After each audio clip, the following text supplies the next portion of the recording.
કોઈ માનવ ભગવાન મહાદેવની કથાનું શ્રવણ કરે છે, તે માનવનું દર્શન કરવા માત્રથી સર્વ તીર્થ યાત્રા કરવાનું ફળ મળે છે. તેટલો જ નહીં નારદ, જે કોઈ માનવ ભગવાન મહાદેવની કથાનું શ્રવણ કરે છે, તે માનવનું દર્શન કરવા માત્રથી આપણું મંગલ નહીં પરમ મંગલ થાય છે. ભગવાન મહાદેવની કથા સાંભળનારનો જો એટલો મહિમા હોય કે તેમનું દર્શન કરવાથી પરમ કલ્યાણ થાય છે, તો જે માનવ ભગવાન મહાદેવની કથાનું શ્રવણ કરે છે તેના માટે આ જગતમાં કોઈ શબ્દ જ નથી. કિમ બ્રહ્મી ફલમ, તે ફલનું હું કેવી રીતે વર્ણન કરી શકું? હે નારદ, મહાદેવની કથા જે સાંભળે છે તે માનવ દર્શનીય છે, તે માનવ વંદન કરવાને યોગ્ય છે. સુત પુરાણજી પ્રયાગ તીર્થમાં કહે છે કે હે મહાત્માઓ, આપ સૌ બહુ જ ભાગ્યવાન છો.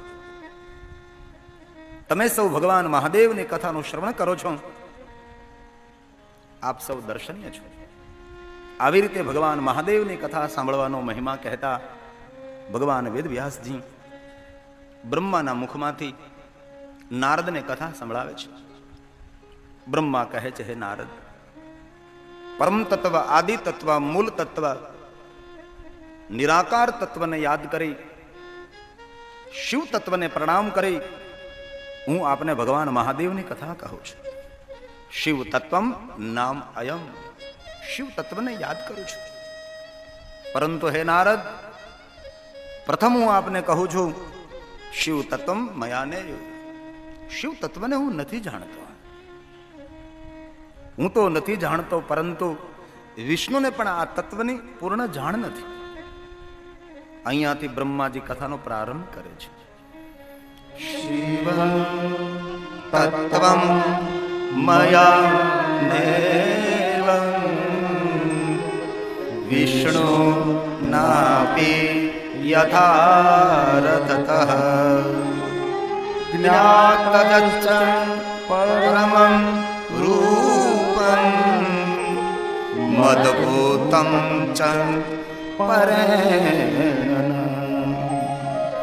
મદભૂતં ચ પરેણ. અદ્ભુતી અલૌકિક કોઈ આદિ તત્વ, કોઈ મૂળ તત્વ, કોઈ પરમ તત્વ જે નિરાકાર છે, જેમનું કોઈ નામ નથી. નારદ, રંગરૂપ ગુણ નહીં એસા હે ઠિકાના. હે નારદ, કેવી રીતે હું તમને સમજાવું? જેનો રંગ હોય, જેનો આકાર હોય, જેનું કદ હોય, તે વસ્તુને સમજાવી શકાય છે. પણ જેમનું રૂપ નથી, કોઈ રંગ નથી, કોઈ આકાર નથી, તે તત્વને કેવી રીતે નારદ હું સમજાવું? જે તત્વને હું પણ નથી જાણતો, દેવતાઓ પણ નથી જાણતા, વિષ્ણુને પણ પૂર્ણ જાણ નથી, એ પરમ તત્વ, એ આદિ તત્વ, એ મૂળ તત્વ, જેમને આપણે શિવ કહીએ, જેમને આપણે બ્રહ્મ કહીએ છીએ,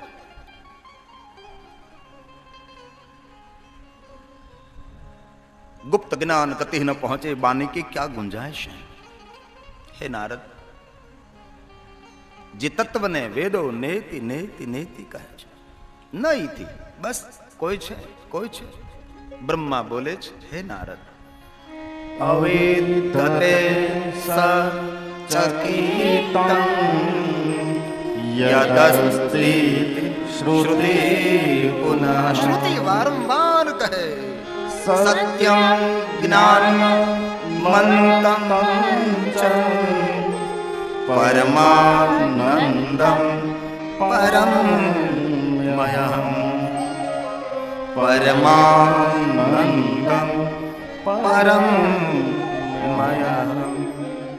હે નારદ, કોઈ પરમ તત્વ, કોઈ આદિ તત્વ છે જે પૂરા વિશ્વની અંદર વ્યાપક છે. હે નારદ, સૂર્ય નહીં, ચંદ્ર નહીં, પૃથ્વી નહીં, કોઈ ગ્રહ નહીં, કોઈ તારા નહીં, કોઈ દિશા નહીં, કોઈ અનદિશા નહીં, નહીં સરિતા, નહીં સમંદર, નહીં ઝાડ, નહીં પહાડ. હે નારદ, આપણી આંખો દ્વારા જે આપણે જોઈ રહ્યા છીએ, એક પણ વસ્તુ નહીં, ઘનઘોર અંધકાર. નારદ કહે, પિતામહ બ્રહ્મા, એ ઘનઘોર અંધકારમાં કોણ હતું? બ્રહ્મા કહે કોણ હતું તેની મને ખબર નથી, પણ કોઈ હતું એ મારે શ્રદ્ધા છે. જે તત્વને હું પૂર્ણ રીતે જાણતો નથી, પોતાના ખુદના પ્રકાશિત એવા પરમપિતા પરમાત્મા જે રંગ રૂપ નામ રહિત છે. હે નારદ, તેથી તો તે તત્વને વેદ પુરાણ ઋષિ મુનિઓ નેતિ નેતિ નેતિ કહે. બસ કોઈ છે, કોઈ છે. એ તત્વને સમજાવવા માટે જગતમાં કોઈ શબ્દનું નિર્માણ નથી થયું, પરંતુ જો સમજે વહી પહેચાને, બાત કહી નહીં જાતી. આ તત્વને જે સમજી શકે છે એ જ ખુદ સમજી શકે, બીજાને સમજાવી ન શકાય. એવું કોઈ આદિ તત્વ, એ કોઈ પરમ તત્વ, એ કોઈ મૂળ તત્વ છે. અંતે તો ઈશ્વરની વ્યાખ્યા એ જ રહી છે. બસ શ્રદ્ધાનો વિષય છે. વર્તમાન યુગમાં કોઈ કોઈ માણસો એમ કહે છે કે હું ઈશ્વરને નથી માનતો.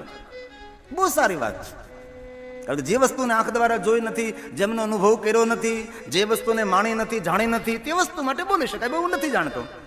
અજાણ્યો માણસ કોઈ આવે ને કહે કે ઓળખો છો, તો કેવું પડે નથી ઓળખતા. જે વસ્તુની પહેચાન નથી, જે વસ્તુને જાણવાનો પ્રયાસ નથી કર્યો, જે વસ્તુ નિકટ નહીં, એના માટે કહી શકાય છે કે હું ઈશ્વરને નથી માનતો. એવા એક નહીં અનેક માણસો તમને મળે છે. તેમાં એક ચિંતનકારે બહુ સરસ વાત કરી કે હું ઈશ્વરને નથી માનતો, ઈશ્વરવાદી હું નથી. અને અનેક માણસો એવા છે આ વર્તમાન યુગમાં ભગવાનને નથી માનતા. પણ પંક્તિ બહુ સરસ બોલ્યા છે, હું ઈશ્વરને નથી માનતો કારણ કે મેં ઈશ્વરને જોયા નથી, ઈશ્વરને મેં માન્યા નથી, તેને જાણ્યા નથી. હું ઈશ્વરને નથી માનતો, પરંતુ પાછળથી બોલે છે કે હું ઈશ્વરને નથી માનતો, પણ જે માણસો ઈશ્વરમાં માને છે તેને હું બહુ માનું છું. જે માણસો ઈશ્વરમાં માને છે એમને હું દિલથી માનું છું.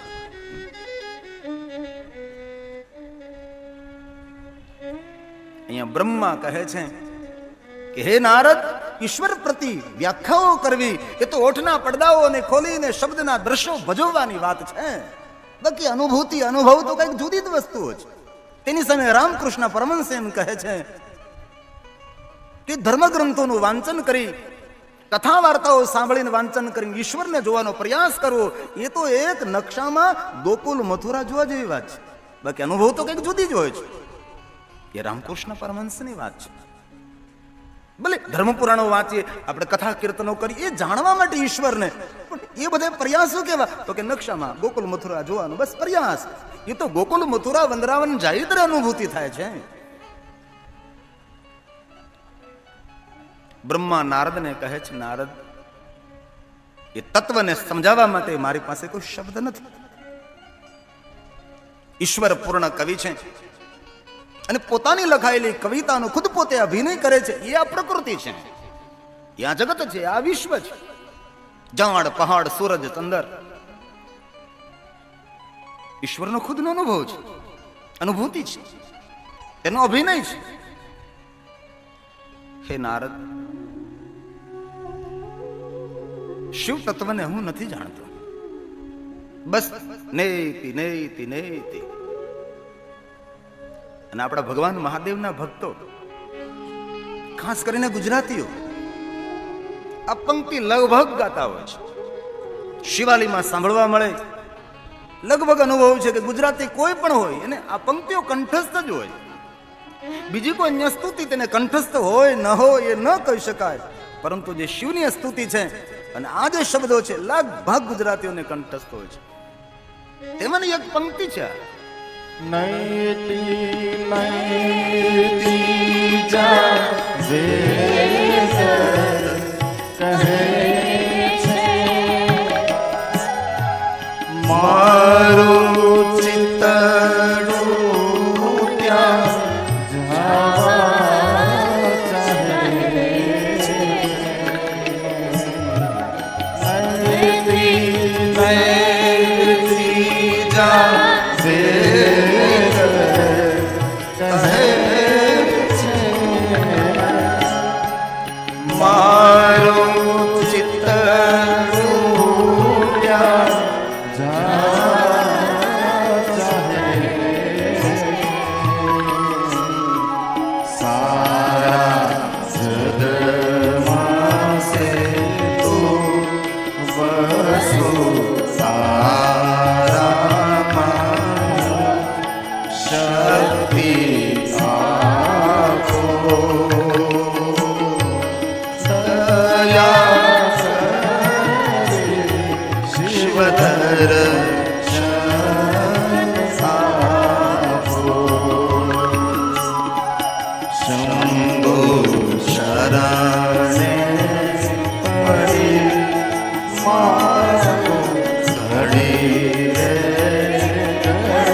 दया करे शिवदर्शन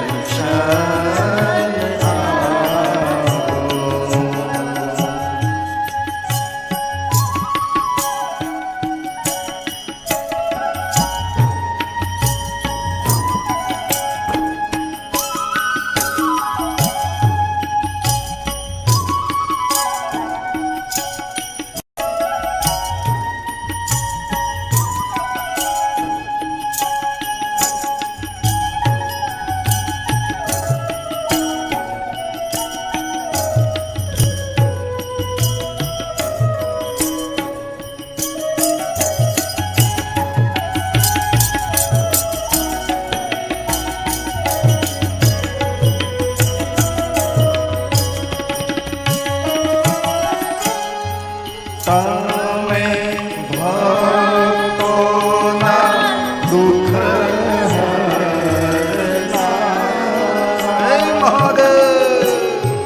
શુભ સૌનું સદા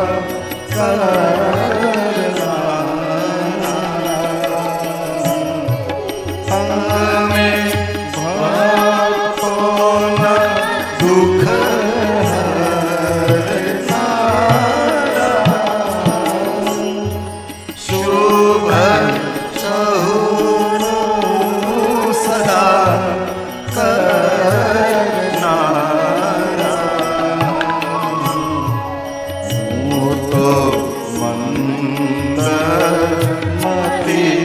તમારી અકળ ગતિ દુઃખ આપો દયા કરી શિવદર્શન આપો શંભુ શરણે પડી ઘડી રે ઘડી કષ્ટ દયા કરી શિવદર્શન આપો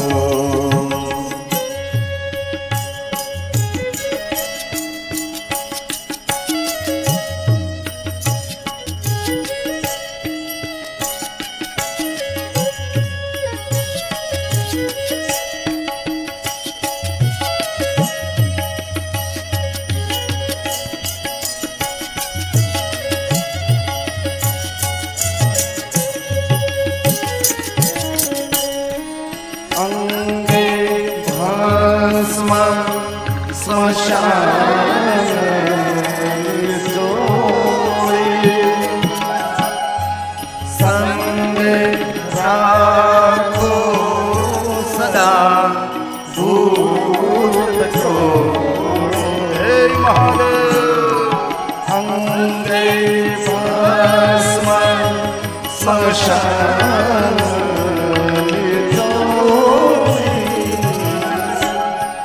સંગે રાખો સદા ભૂત છોડે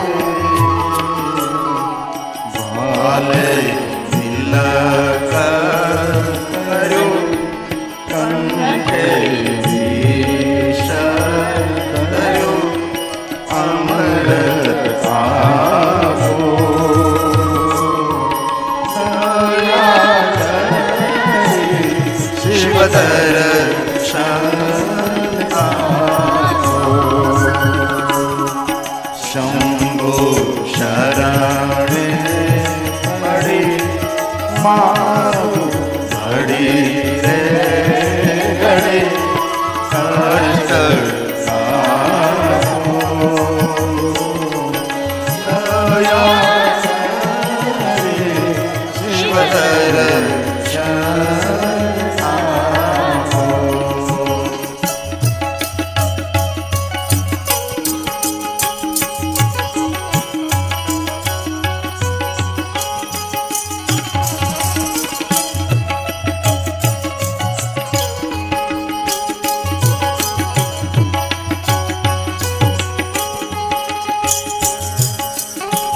પાપણ ઝુકે તો નમન થઈ જાય. આ દુનિયામાં ઘણા માણસો એવા હોય પોતાનું મસ્તક ન ઝુકાવે પણ આંખથી પ્રણામ કરતા હોય છે. તેની આંખોમાં પૂજ્ય ભાવ ભરેલો હોય છે. અનેક માણસો જોયા હાથ પણ ન જોડે, મસ્તક પણ ન ઝુકાવે, પણ આંખોથી નમન કરતા છે. આંખ બંધ કરી અને ખોલે, સમજી જવાનું અને પ્રણામ કર્યા છે. પાપણ ઝુકે તો નમન થઈ જાય છે, પાપણ ઝુકે તો નમન થઈ જાય, મસ્તક ઝુકે તો વંદન થઈ જાય, મસ્તક ઝુકે તો વંદન થઈ જાય. એ પરમાત્મા એવી દ્રષ્ટિ દે કે તારી યાદ આવે અને તારું દર્શન થઈ જાય. એ પરમાત્મા એવી દ્રષ્ટિ દે કે તારી યાદ આવે અને તારું દર્શન થઈ જાય. ઇસીલિए आपो दृष्टि मासे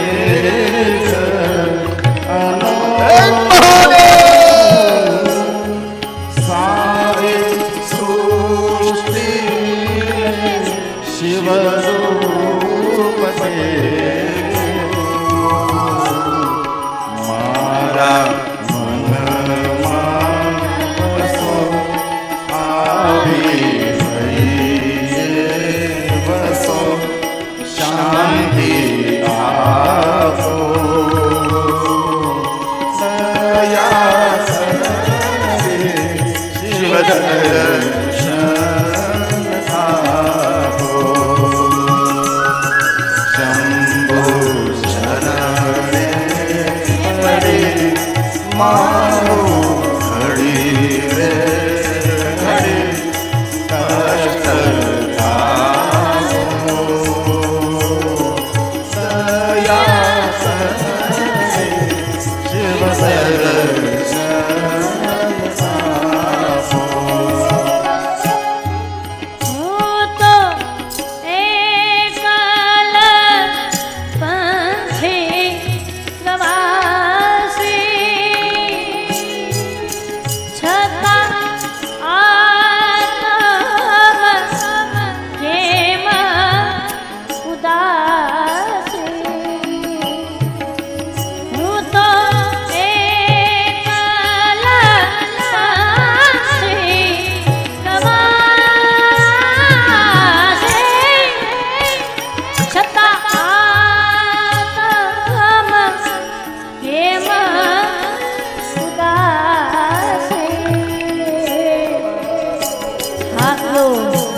બ્રહ્મા નારદને કહે છે, હે નારદ, હું આપને ભગવાન મહાદેવની કથા કહું તે પહેલા બ્રહ્મને નહીં, બ્રહ્મના બીજને પ્રણામ કરું.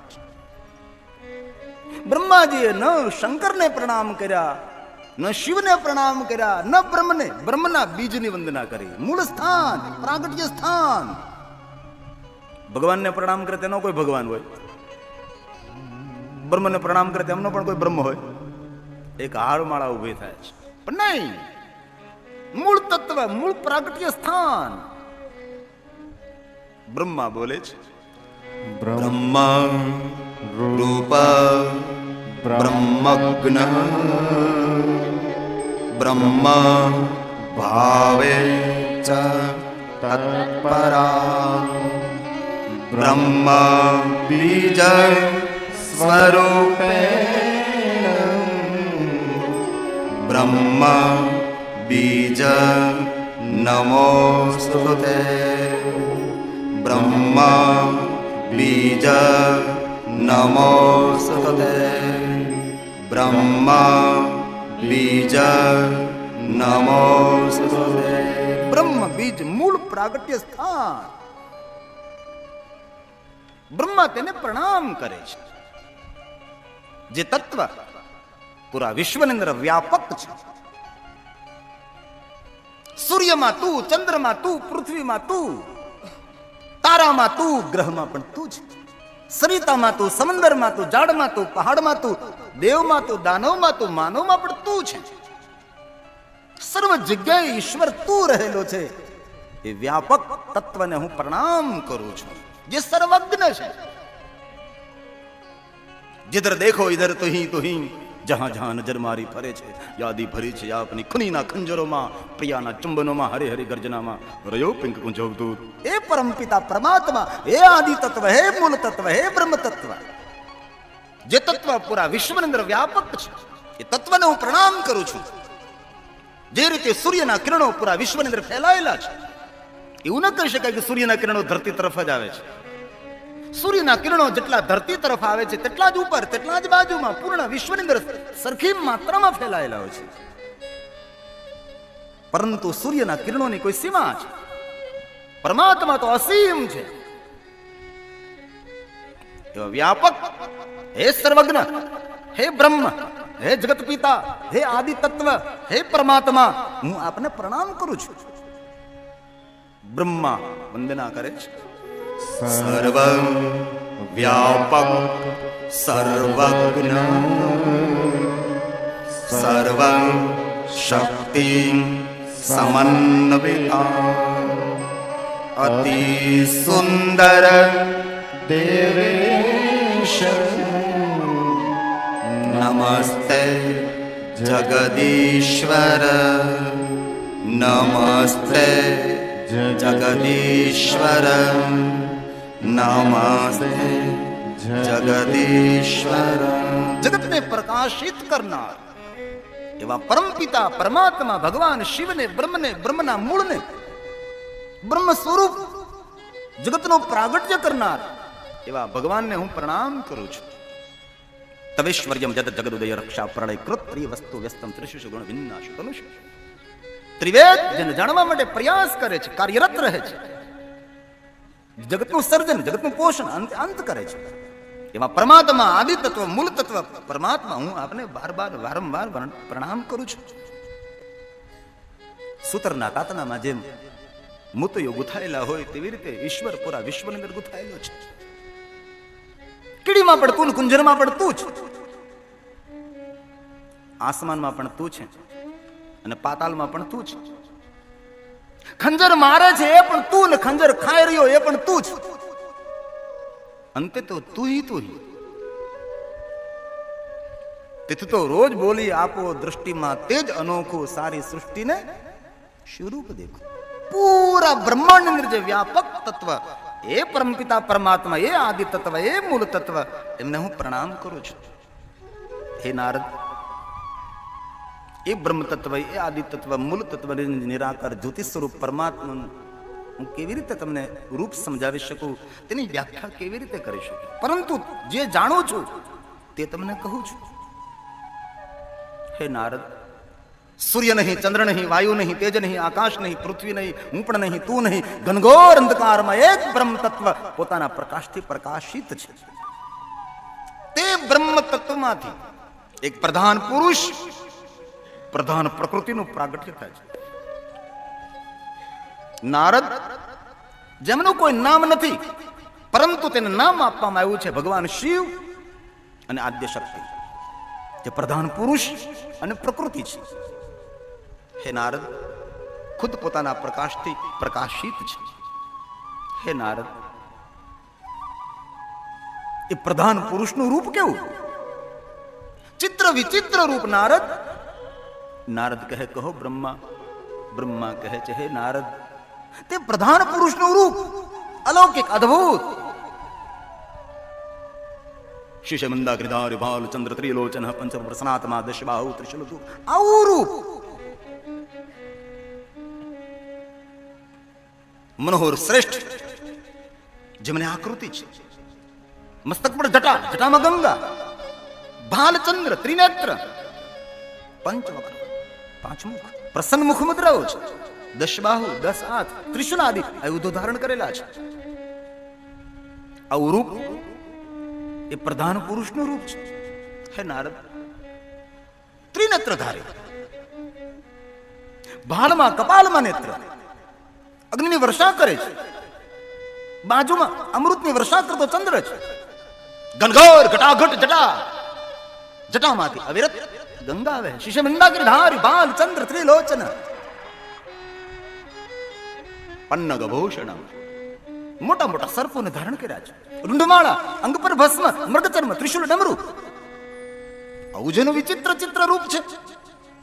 પાપીઓને ઘોર દંડ આપવા માટે ભગવાન શંકરે ત્રિશુલને ધારણ કર્યું છે. પોતાના ભક્તોને મધુર સંગીત સંભળાવવા માટે ભગવાન શંકરે ડમરુને પણ ધારણ કર્યું છે.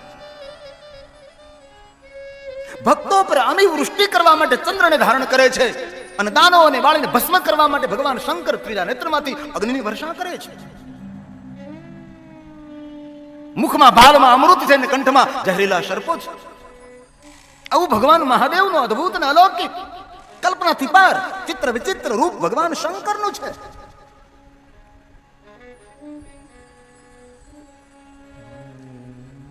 જટા પર નિત્ય ગંગા વહે છે. દિવ્ય તમ વપુ,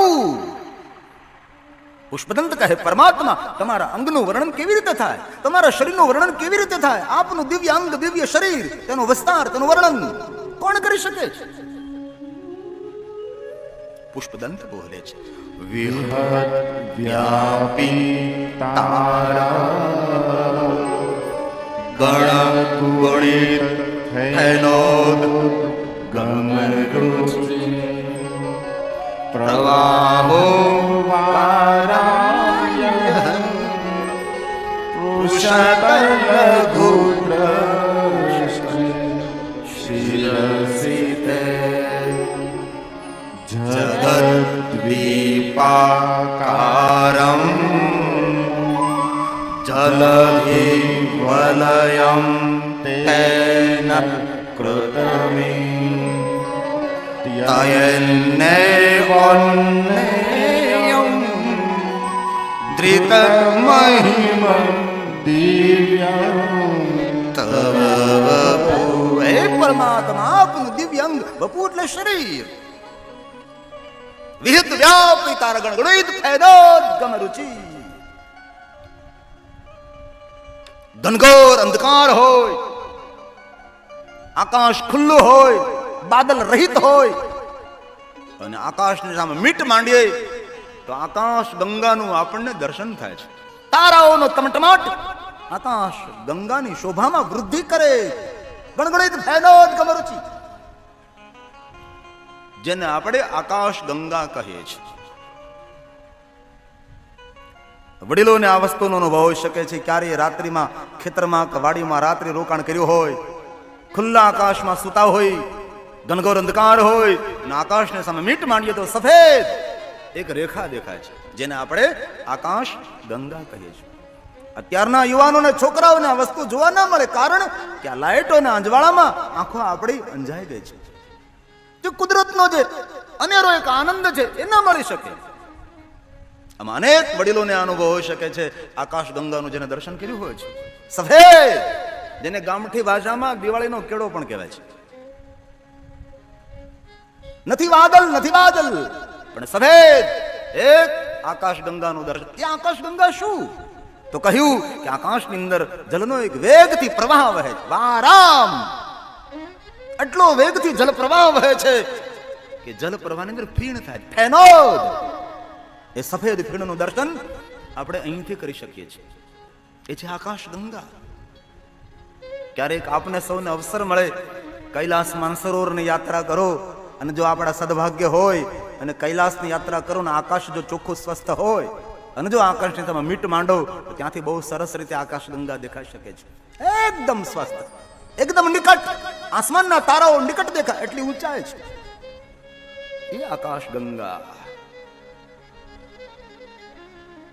વેગથી જલ પ્રવાહ વહે, એ જલ પ્રવાહમાંથી અકસ્માતે એક જલનું બિંદુ આ ધરતી પર પડે, પૃથ્વી ઉપર પડે છે.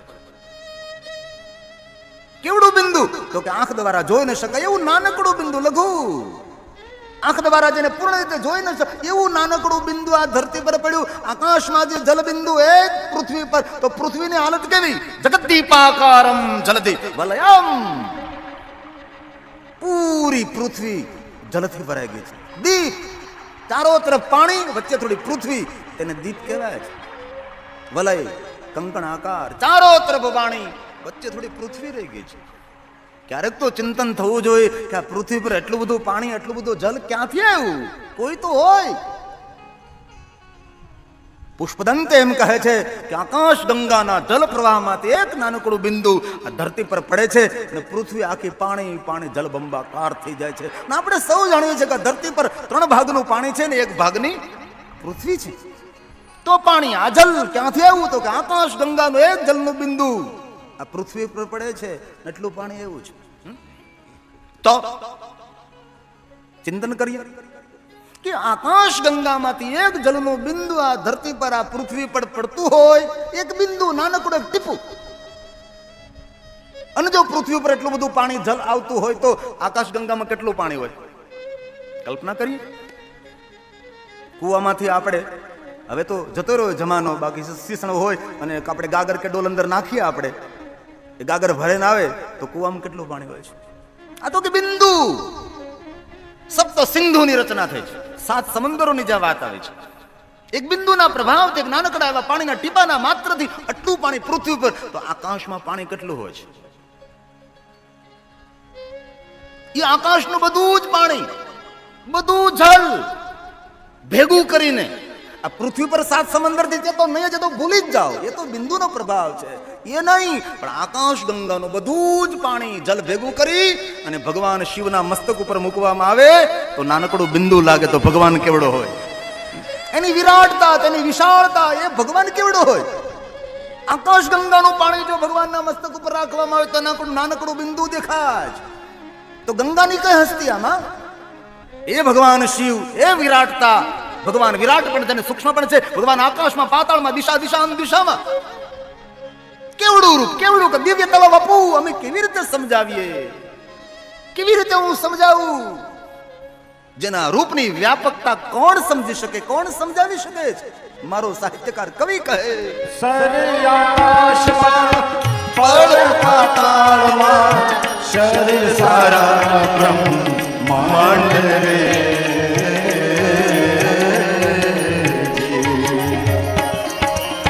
સરે આકાશમાં પડ પાતાળમાં શરીર સારા બ્રહ્માંડ રે. આ પરમાત્મા જેનું મસ્તક આકાશમાં, આકાશનો કોઈ અંત કરો નહીં, પાતાળનો કોઈ અંત કરો તો નહીં. પરમાત્મા અનંત છે, જેનું મસ્તક તો આકાશમાં છે, જેના ચરણ તો કે પાતાળમાં છે. આવું જેનું વિરાટ રૂપ છે એ પરમાત્મા, એ શિવ, એ ભગવાન શંકર. સરે આકાશમાં પગ પાતાળમાં શરીર સારા બ્રહ્માંડ રે.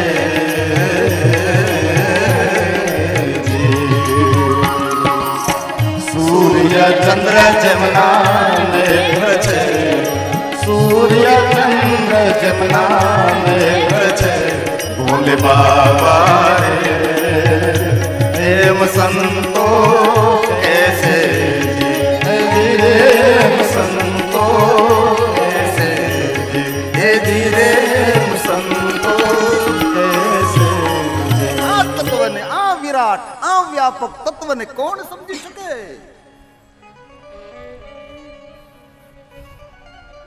જેમનો સ્વીકાર, જેમની સૃષ્ટિ, જેમની વ્યાપકતા, જેમની ઉદારતા, જેમના ગુણ, જેમના સદગુણ, એ ભગવાન શિવ, એ ભગવાન મહાદેવ, એ ભગવાન શંકર.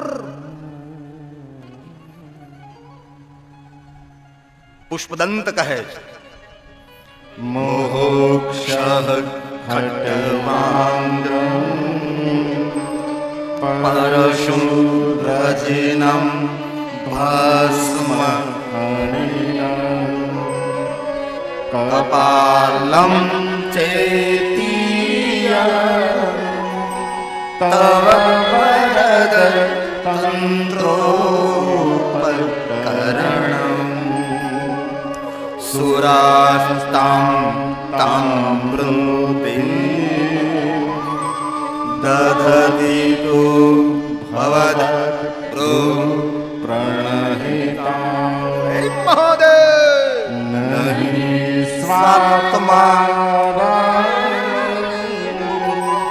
વિષમૃગ કૃષ્ણ હે પરમાત્મા, આ જગતનો વૈભવ, વિષ્ણુનો વૈભવ, ઇન્દ્રનો વૈભવ પરમાત્મા તમને કેવી રીતે ભ્રમિત કરી શકે? કારણ દદતી તો ભવત ભ્રો પ્રણહિતામ, તે બધું આપ્યું છે. સુરાસ્તામ તામ્રંધે, દેવતાઓ પાસે જે સમૃદ્ધિ છે એ ભગવાને શંકરે પોતાના ભ્રુવના ઈશારા માત્રથી આપી છે. અને ભગવાન શંકર જ્યારે આપે ને ત્યારે મુખથી બોલતા નથી, લઈ જાય. એક તો ખાલી ભ્રુવનો ઈશારો કરે, ઉપાડ. ભવત ભગવાન શંકરનું નામ છે, વરદ મહાદેવનું નામ છે. દુનિયાના બધા જ વરદાનો આપવા માટે જે સમર્થ છે એને વરદ કહેવાય છે. અને દુનિયાના કોઈ દેવને વરદ ન કહેવાય, શંકરને વરદ કહેવાય છે. ભવદ ને વરદ ને આ શંકર ભગવાનના નામો છે. આંખના ઈશારા માત્રથી, ભૃહુના ઈશારા માત્રથી દેવતાઓને સમૃદ્ધિ પરમાત્મા તમે આપી છે. નિસ્વાત્મા રામ મૃગ તૃષ્ણા, મૃગને જે મૃગજલ ભ્રમિત કરે છે, પાણી પીવા માટે દોડતો રહે, દોડતો રહે, દોડતો રહે, દોડતો રહે છે. મૃગને પાણી નથી મળતું, મૃગને મૃત્યુ મળે છે. એવી જ હાલત અન્ય માનવોની હોય છે. સુખ શોધવા માટે દોડતો રહે, દોડતો રહે, દોડતો રહે, દોડતો રહે, દોડતો રહે. સુખ ન મળ્યું, મોતને ઘાટ ઉતરી ગયો છે. કેટલું દોડ્યો, કેટલું દોડ્યો, કેટલું દોડ્યો સુખ શોધવા માટે. દોડતા દોડતા દોડતા દોડતા દોડતા દોડતા દોડતા સુરત પહોંચ્યા, દોડતા દોડતા મુંબઈ પહોંચ્યા, ઘણા વિમાનમાં બેસી ગયા, વિદેશ ન મળ્યું તો ન જ મળ્યું.